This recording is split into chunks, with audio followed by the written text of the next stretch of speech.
Gollahalli ಅಂಗನವಾಡಿಗೆ lock ಎಚ್ಚರಿಕೆ. ನಮ್ಮ ಊರಿನವರಿಗೆ ಹುದ್ದೆ ಕೊಡಿ, ಇಲ್ಲ ಕೇಂದ್ರವೇ ಬೇಡ ಎಂದು ಸಿಡಿದೆದ್ದ ಗ್ರಾಮಸ್ಥರು.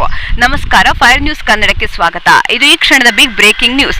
ಅಧಿಕಾರಿಗಳ ಏಕಪಕ್ಷೀಯ ನಿರ್ಧಾರಕ್ಕೆ ಸಿಡಿದೆದ್ದ ಗ್ರಾಮಸ್ಥರು ತಾಲೂಕಿನ ಅಂಗನವಾಡಿ ಕೇಂದ್ರಕ್ಕೆ ಬೀಗ ಜಡಿದು ಆಕ್ರೋಶ ಹೊರಹಾಕಿದ ಘಟನೆ ಚಿಂತಾಮಣಿ ತಾಲೂಕಿನ ಗೊಲ್ಲಹಳ್ಳಿಯಲ್ಲಿ ನಡೆದಿದೆ.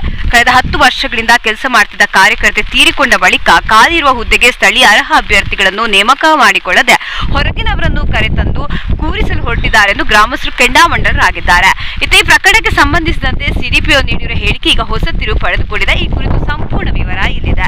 ಹೌದು, ಚಿಂತಾಮಣಿ ತಾಲೂಕಿನ ಗೊಲ್ಲಹಳ್ಳಿ ಅಂಗನವಾಡಿ ಕೇಂದ್ರದಲ್ಲಿ ಕಳೆದ 10 ವರ್ಷಗಳಿಂದ ಕಾರ್ಯನಿರ್ವಹಿಸಿದ ಅಂಗನವಾಡಿ ಕಾರ್ಯಕರ್ತೆ ನಿಧನರಾಗಿದ್ರು. ಅವರ ಅಗಲಿಕೆ ನಂತರ ಈ ಹುದ್ದೆ ಖಾಲಿಯಾಗಿ ಉಳಿದಿತ್ತು. ಆದರೆ ಸರ್ಕಾರಿ ನಿಯಮಗಳ ಪ್ರಕಾರ ಸ್ಥಳೀಯವಾಗಿಯೇ ಹೊಸ ನೇಮಕಾತಿ ಅಧಿಸೂಚನೆ ಹೊರಡಿಸಿ ಗ್ರಾಮದ ಅರ್ಹ ಅಭ್ಯರ್ಥಿಗೆ ಅವಕಾಶ ನೀಡಬೇಕಿತ್ತು. ಆದರೆ ಬೇರೆ ಊರಿನಲ್ಲಿ ಸಹಾಯಕಿಯಾಗಿ ಕೆಲಸ ಮಾಡುತ್ತಿದ್ದವರನ್ನು ಇಲ್ಲಿಗೆ ಪ್ರಮೋಷನ್ ಹೆಸರಿನಲ್ಲಿ ತರಲು ಅಧಿಕಾರಿಗಳು ಮುಂದಾಗಿದ್ದಾರೆ ಎನ್ನುವುದು ಗ್ರಾಮಸ್ಥರ ಆಕ್ರೋಶಕ್ಕೆ ಕಾರಣವಾಗಿದೆ. ಗ್ರಾಮಸ್ಥರ ಪರ ಮಹಿಳೆಯರು ಮಾತನಾಡಿ, ನಮ್ಮ ಅಂಗನವಾಡಿ ಕೇಂದ್ರದಲ್ಲಿ 10 ವರ್ಷದಿಂದ ಕೆಲಸ ಮಾಡ್ತಿದ್ದವರು ತೀರಿಕೊಂಡ್ರು. ಅದಾದ ಮೇಲೆ ಯಾರು ಇಲ್ಲಿಗೆ ಬರಲಿಲ್ಲ. ಇವಾಗ ಬೇರೆ ಕಡೆಯಿಂದ ಆಯಾ ಕೆಲಸಕ್ಕೆ ಮಾಡ್ತಿರೋರನ್ನ ಇಲ್ಲಿಗೆ ಟೀಚರ್ ಆಗಿ ಹಾಕ್ತಿದ್ದಾರೆ. ನಮ್ಮ ಊರಿನಲ್ಲೇ ಓದಿರೋ ಅರ್ಹತೆ ಇರೋ ಹೆಣ್ಮಕ್ಳಿದ್ದಾರೆ. ನಮ್ಗೆ ನಮ್ಮ ಊರಿನವರೇ ಬೇಕು. ಅದಕ್ಕೆ ನಾವೆಲ್ಲ ಸೇರಿ ಅಂಗನವಾಡಿಗೆ ಬಾಗಿಲು ಹಾಕೋಕೆ ಬಂದಿದ್ದೀವಿ. ನಮ್ಮ ಊರಿನವರಿಗೆ ಅವಕಾಶ ಕೊಡದಿದ್ರೆ ನಮ್ಗೆ ಈ ಅಂಗನವಾಡಿ ಕೇಂದ್ರವೇ ಬೇಡ. ಇನ್ನು ಈ ವಿಷಯಕ್ಕೆ ಸಂಬಂಧಿಸಿದಂತೆ ಮಾಧ್ಯಮಗಳಿಗೆ ಹಾಗೂ ಪತ್ರಕರ್ತರಿಗೆ ಪ್ರತಿಕ್ರಿಯೆ ನೀಡಿರುವ ತಾಲೂಕು ಸಿಡಿಪಿಒ ಅಧಿಕಾರಿಗಳು ಪ್ರಮೋಷನ್ ಪಡೆದು ಬರಲಿರುವ ಸಹಾಯಕಿಗೆ ಸೂಚನೆ ನೀಡಿರುವುದಾಗಿ ತಿಳಿಸಿದ್ದಾರೆ.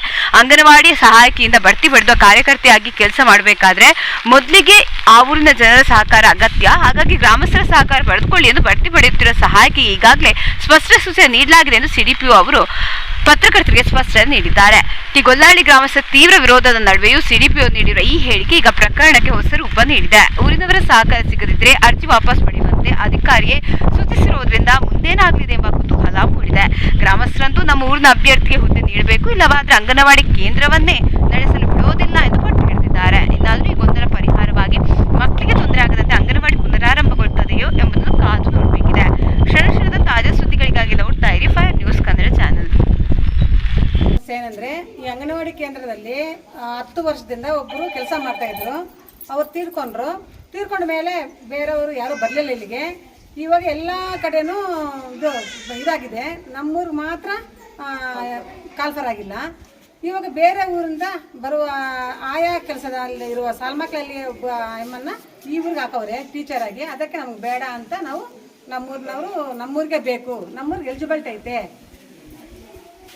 ಅದಕ್ಕಂತ ನಾವು ಅಂಗನವಾಡಿಗೆ ಬಾಗಿಲು ಹಾಕೋಣ ಅಂತ ಬಂದಿದ್ದೀವಿ. ನಮ್ಮೂರಿಗೆ ಬಿಟ್ಕೊಡದೇ ಇದ್ರೆ ನಮ್ಗೆ ಈ ಅಂಗನವಾಡಿ ಕೇಂದ್ರನೇ ಬೇಕಾಗಿಲ್ಲ. ಈಗ ನೀವು ಸಿಡಿಪಿ ಆಫೀಸರ್ಗೆ ಏನಾದರೂ ಇದ್ರ ಬಗ್ಗೆ ರಿಕ್ವೆಸ್ಟ್ ಮಾಡಿದ್ದೀರಾ? 10 ಸಲ ಅರ್ಜಿ ಕೊಟ್ಟಿದ್ದೀವಿ, ಸುಮಾರು ಸಲ ಅರ್ಜಿ ಕೊಟ್ಟಿದ್ದೀವಿ.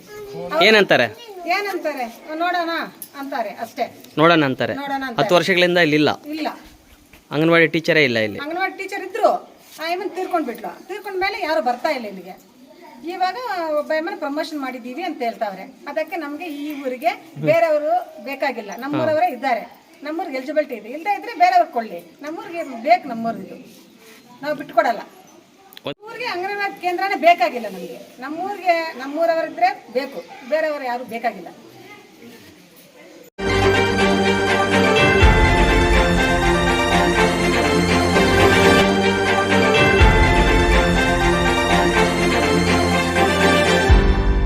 ನೀವು ನಮ್ಮ ಚಾನಲ್ಗೆ ಸಬ್ಸ್ಕ್ರೈಬ್ ಆಗಿಲ್ಲ ಅಂದ್ರೆ ಈಗಲೇ ಸಬ್ಸ್ಕ್ರೈಬ್ ಆಗಿ ಪಕ್ಕದಲ್ಲೇ ಇರುವ ಬೆಲ್ ಐಕಾನ್ ಕ್ಲಿಕ್ ಮಾಡಿ. ಮತ್ತಷ್ಟು ಅಪ್ಡೇಟ್ಗಳಿಗಾಗಿ ಫೇಸ್ಬುಕ್, ಇನ್ಸ್ಟಾಗ್ರಾಮ್, ಟ್ವಿಟರ್ನಲ್ಲಿ ಫಾಲೋ ಆಗಿ.